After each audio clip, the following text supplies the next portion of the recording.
से स्वागत है। आज के ट्रैवल डायरी में हम जा रहे हैं मध्ययुगीन काल में सबसे ताकतवर अद्भुत रहस्यमय किला दौलताबाद किला देखने।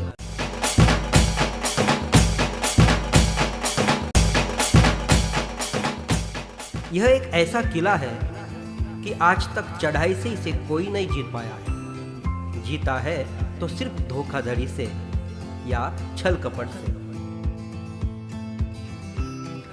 आज तक इसे कोई क्यों नहीं जीत पाया, ये राज जानने के लिए चलते हैं दौलताबाद। दौलताबाद औरंगाबाद से 14 किलोमीटर की दूरी पर बसा 14वीं सदी का शहर है।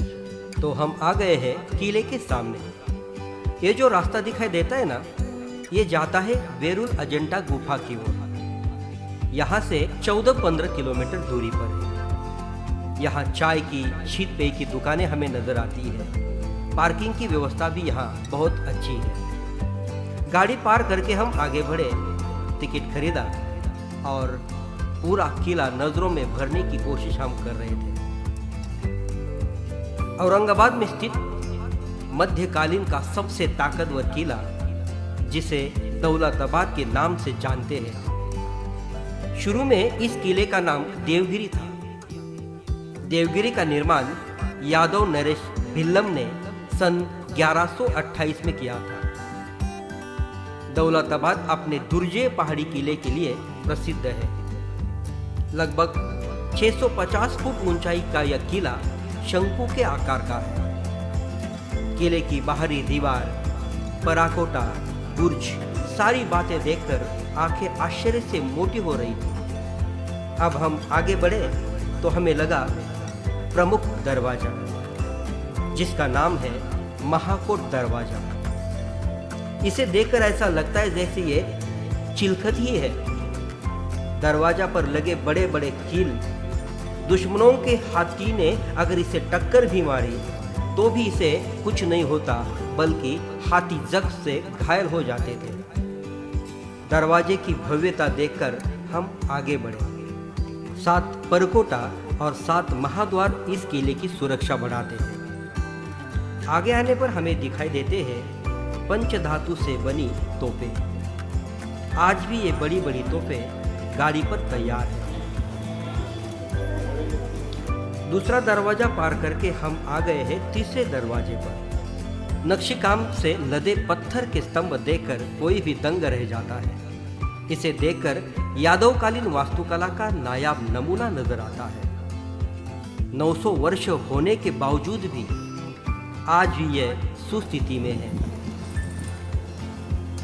चौथा दरवाजा पार करके हमें करीब 1 से 1.5 किलोमीटर चलना पड़ता है। तो आता है 5वां दरवाजा। अब हम जो देख रहे हैं यह है मीनार। इसका नाम है चांद मीनार। दिल्ली की कुतुब मीनार की तरह ही इसकी रचना है। 3 मंजिलों वाली मीनार में अंदर से 240 पत्थर की सीढ़ियां हैं। इसकी ऊंचाई लगभग 210 फीट है। इसे अलाउद्दीन बहमनी शाह ने 1435 में दौलताबाद पर विजयी होने के उपलक्ष्य में बनवाया था। यह मीनार दक्षिण भारत में मुस्लिम वास्तुकला की सुंदरतम कृतियों में से एक है। इसके बाद हम आ गए हैं भारत माता मंदिर। यहाँ अचरज करने वाली बात यह है कि बहुत बड़ा सभा मंडप, ऊंचे ऊंचे यादवकालीन नक्शीदार पत्थर के स्तंभ और बीच में अष्टभुजा वाली भारत माता की मूर्त। प्रसन्न मुद्रा से दर्शन लेने के बाद हम मंदिर के बाहर आ गए।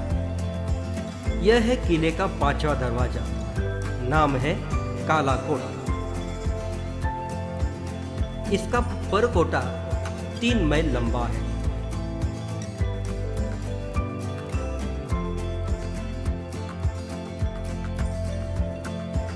उसके सामने ही है हेमाड़पंथी मंदिर। यहाँ आकर बहुत ही सुकून मिला।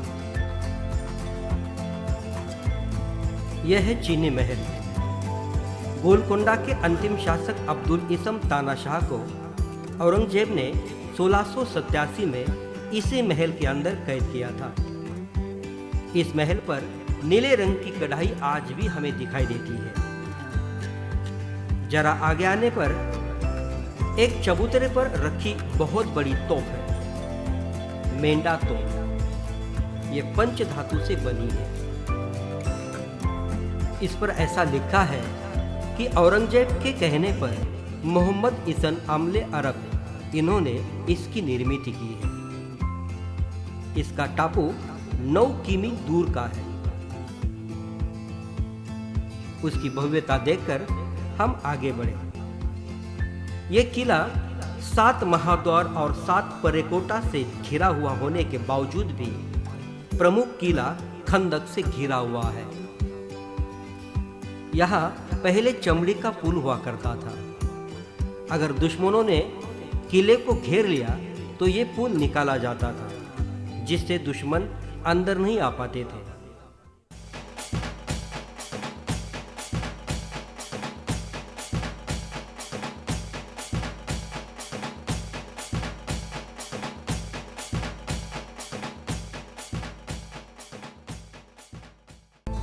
अब हम आ गए हैं भूल भुलैया के पास। हाँ, यह एक अंधेरी मार्ग है। किले में अंदर से ऊपर जाने के लिए पत्थर की सीढ़ियां घुमावदार बनाई गई है और इस सीढ़ियों से जाना बहुत ही खतरनाक है, क्योंकि इस रास्ते पर पूरा का पूरा अंधकार और अंधकार ही है। दुश्मन कितना भी चालाक क्यों न हो, अगर इस भूल भुलैया में वो अंदर आता है तो भूल भुलैया से वो खंदक में जाकर गिर जाता है।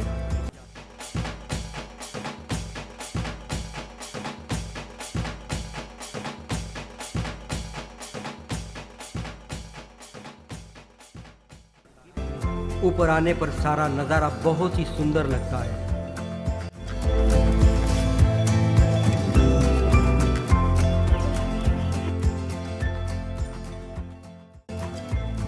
आगे आने पर गणपति मंदिर है।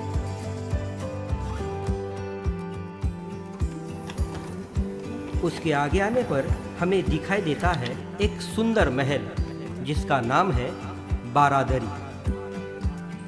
मुगल सूबेदारों के लिए धूप के मौसम में रहने के लिए बनाया गया यह महल। बड़ी बड़ी खिड़कियां, हवादार महल, अष्टकोण के आकार में बंधा हुआ यह महल आज भी अच्छी अवस्था में हमें दिखाई देता है।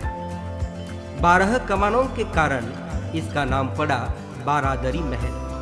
अपने निर्माण वर्ष 1187 से 1318 से लेकर 1762 तक इस किले ने कई शासक देखे। इस किले पर यादव, खिलजी, तुगलक वंश ने शासन किया। 190 मीटर ऊंचाई और 5 किलोमीटर की मजबूत दीवार इसमें पूरी देवगिरी बसी हुई थी। ऐसा अद्भुत, रहस्यमय, ताकतवर किला बनाने वाले राजा महाराजाओं और कुशलतम कारीगरों को मेरा सलाम। जय हिंद।